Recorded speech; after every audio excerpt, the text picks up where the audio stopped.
We learned a lot. I mean, the first week went surprisingly well for the first beer garden, especially a beer garden in a new place, new equipment, new people, new customers, everything. I would say one of the things we ran into was flow of the line of people coming in and getting beers.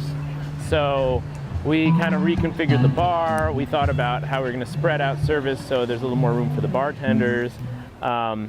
We created a little more signage in terms of this like wristband situation so people know how to do it, because we spent a lot of time explaining it. Next week, we're going to be doing all compostable. So we're going to be getting compostable cups. I have a compost company that's going to be coming in to pick them up. So we're also working on, improving sustainability and trying to eliminate all plastic. Right now we're using post-consumer recycled plastic, which is a plus, but it's still plastic. Last week, we realized about halfway through as we were tapping the last kegs that there's a good chance we'd run out of beer before the end, which is the last thing you want. That's like the biggest disaster that could happen. So we sent someone back to the brewery to get a few more kegs. They brought them back. This time we ran the numbers. We brought a few extra. We brought the absolute maximum we think we could safely fit in our truck. We thought our session IPA would be the top seller, but it was the stronger IPA, the Raquel, which is an experimental IPA that we're doing with a New Zealand hop. That was really popular last week. It seems to be really popular this week, so we brought it back. And the Kolsch, which is a German-style beer from Cologne. If you go to Cologne, that's all they sell there.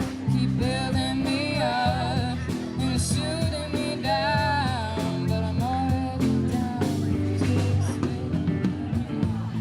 One of our missions as a company is to support local arts and culture and kind of use what we have, which is our beer and our kind of community influence, to amplify the voices of local artists and local musicians and other kinds of groups that we've been involved with. And it kind of allows us to use beer in a sense to finance the promotion of these artists and organizations.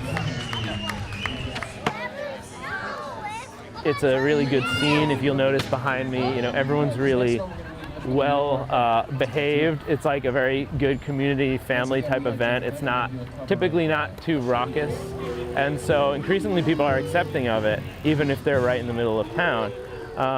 So I think it's this combination of this growing craft beer scene where you have more breweries who can do this kind of thing and are willing to do it, and have the energy to run and staff these kinds of events, and the towns and the municipalities and the cities that are looking for it and want it and see that it's actually really good for the community, for the economy, and that's what we've seen.